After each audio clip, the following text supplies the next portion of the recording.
no peito. Amados irmãos, a história dos flagelos era um castigo romano, fazia muitas vezes com que os açoitados morressem no tronco. Calcula-se que Cristo teria levado cerca de 120 açoites naquela manhã. Em cada açoite, o osso e o chumbo da extremidade gruda na pele, e quando o carrasco puxa de volta, arranca a pele, rasga veias e em alguns casos expõe os órgãos internos. E Cristo está ali, e diz a Bíblia, como um cordeiro mudo, não abriu sua boca. Ele foi moído pelos nossos pecados.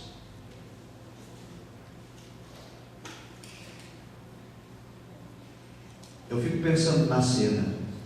Eu não posso, irmãos, conceber, e eu tenho dificuldade de entender o cristão que não tem temor de Deus.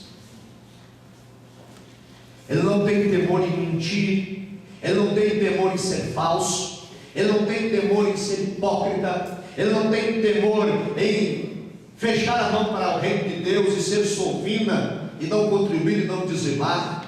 Ele não tem temor de ofender ao Senhor que o salvou, porque lhe falta gratidão, porque não entendeu a mensagem da cruz. Ao terminar os flagelos do açoite, Pilatos entregou Jesus para os soldados. Então os soldados colocaram sobre ele uma capa de escarlate e um caniço na mão, um pedaço de bambu, e pegaram uma coroa feita com espinhos da acácia e colocaram sobre a cabeça de Jesus. E pegavam aquele caniço e batiam naquela coroa para que ela entrasse na cabeça de Cristo. E cada vez que aquelas espinhas entravam no couro cabeludo, ele sangrava ainda mais.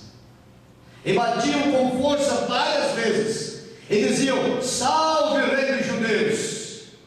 E fizeram ele como palhaço e mandaram ele desfilar e ir para lá e voltar. E Jesus andava e eles se ajoelhavam e blasfemavam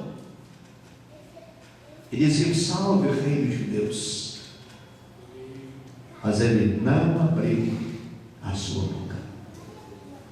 Ele precisava ainda chegar na cruz, ainda precisava subir ao Calvário.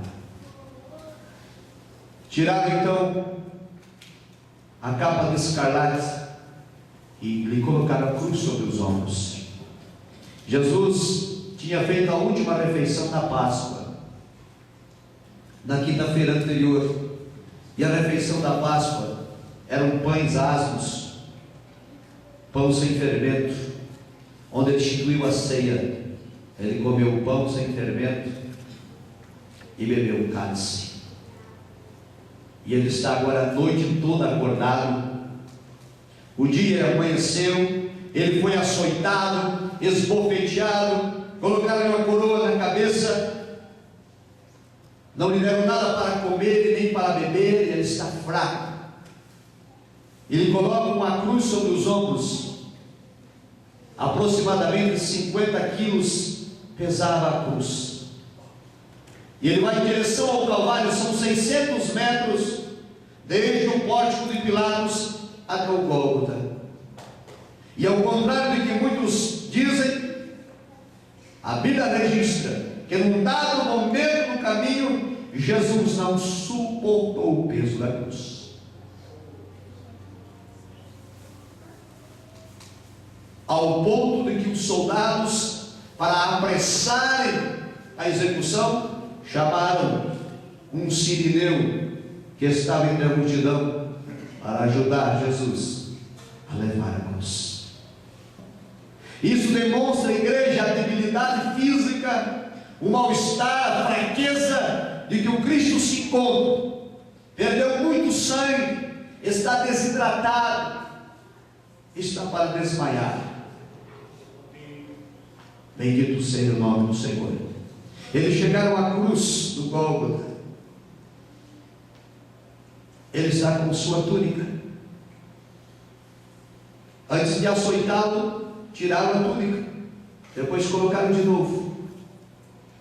Você já teve um ferimento e que você precisou usar um gás e ele grudou na ferida, e depois você precisou tirar e doeu?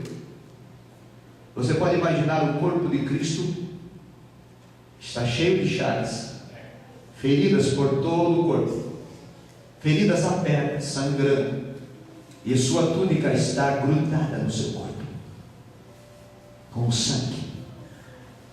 E a Bíblia diz que os soldados arrancam a túnica com toda a violência. Mas como um cordeiro mudo, não abriu sua boca, por amor de nós. Então, vou colocá-lo na cruz. A cruz era da altura do homem. Essas cruzes que aparecem aí pelos cineastas americanos, as pinturas dos renascentistas, são histórias, balelas. A cruz não era alta, era pequena, era da altura do homem. Por ser da altura do homem, então precisava colocar a vítima na cruz com os joelhos dobrados, porque senão não ia caber. E para isso então colocavam na cruz um pequeno assento de madeira, onde o crucificado ficava sentado com as pernas encolhidas. E agora vamos pregar Jesus na cruz. O prego quadrado e pontudo media 18 centímetros. E pregaram uma das mãos e a outra, e depois juntaram os dois pés e pregaram no suporte inferior. Jesus está na cruz, são 9 horas da manhã. A vítima da cruz morria por asfixia, faltava ar.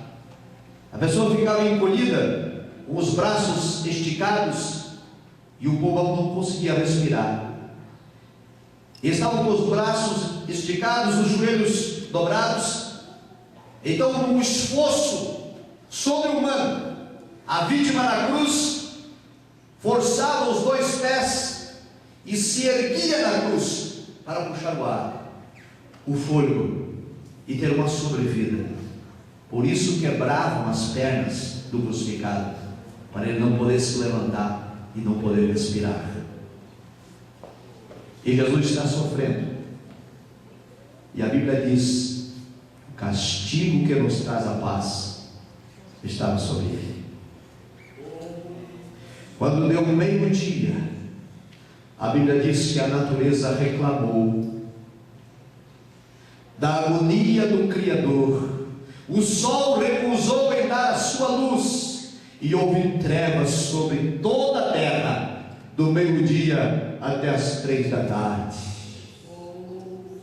Aleluia! E o Senhor está no Calvário, e agora já está se aproximando o meio da tarde de sexta-feira. Daqui a pouco é sábado, que o sábado começava às 18 horas. Então disseram: vamos tirar os homens da cruz.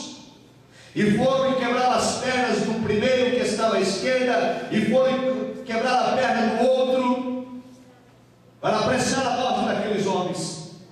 Mas quando chegaram em Jesus, o Cristo já tinha dado o brado: Pai, está consumado, a obra está concluída.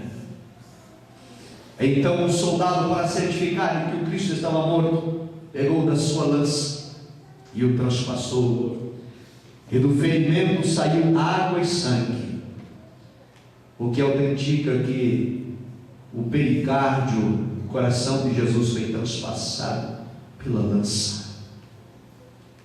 Amados irmãos, todo este